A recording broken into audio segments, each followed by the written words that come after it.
आदाब दोस्तों, हाजिर हूँ एक और सवाल के साथ। सवाल आपके सामने है 8/125 पर घात है माइनस में 4/3 को सरलीकृत कीजिए। 4 ऑप्शन दिए हुए हैं। एसएससी 2004 में ये सवाल पूछा गया था। आइए हल करते हैं इसको।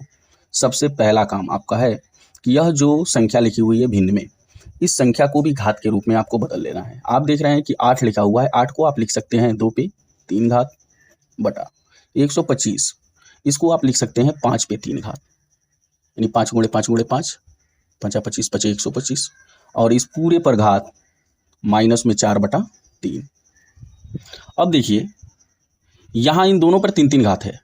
एक्चुअली आप कह सकते हैं कि 2/5 पर 3 घात है और इस पूरे पर घात माइनस 4/3 है।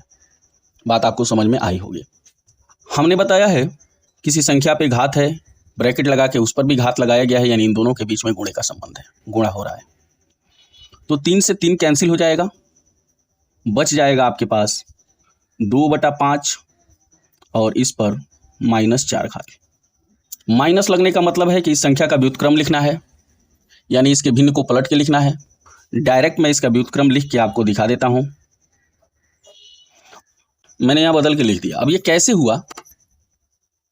माइनस लगा होने का मतलब होता है, जरा मैं यहां समझाता हूं आपको, इस चीज को समझिएगा कि 2/5 पे हमने घात माइनस में 4 लगाया है। अब यहाँ हुआ क्या है, ये कैसे बदला है, इस चीज़ को मैं यहाँ समझा रहा हूँ। आप देखेंगे वही चीज़ मैंने पुनः यहाँ लिखा है। तो मैंने आपको बताया है कि किसी संख्या पे माइनस घात होता है, इसका मतलब कि उस संख्या से पहले 1 बटा और उस संख्या पर उतना घात, ऐसे समझिएगा आप, जो घात यहाँ पे लगा हुआ है। अब ये आप देख रहे हैं प्लस में हो गया, ठीक है। अब देखिएगा भिन्न का बटा भिन्न है, यानी 1 गुणे भिन्न का बटा भिन्न। मैं क्यों बोल रहा हूँ कि यहाँ जो 1 लिखा हुआ है उसका बटा भी 1 लिख सकते हैं आप, ऐसे, ठीक है। तो ये हो गया 1/1 समझिए इसको, या 1 गुणे समझिए, और ये भिन्न पलट जाएगी। 5 ऊपर चला गया और 2 नीचे चला आया और ये घात इस पर लग गया। तो अब इस पूरे पद का गुणा 1 में हुआ तो यह पूरा पद ही प्राप्त होगा आपको। तो बात आपने समझा कि 5/2 पे ये 4 घात कैसे आपको मिला। अब इसको आप लिख सकते हैं 5 पे 4 घात होने का मतलब 5 गुणे 5 गुणे 5 4 बार, बटा 2 पे 4 घात होने का मतलब 2 गुणे 2 गुणे 2 4 बार।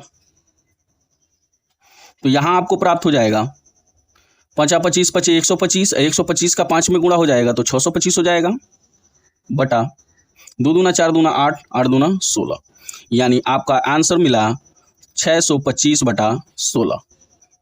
625/16 ऑप्शन नंबर ए क्या है, सही है। तो मुझे उम्मीद है कि आपको ये सवाल समझ में आया होगा।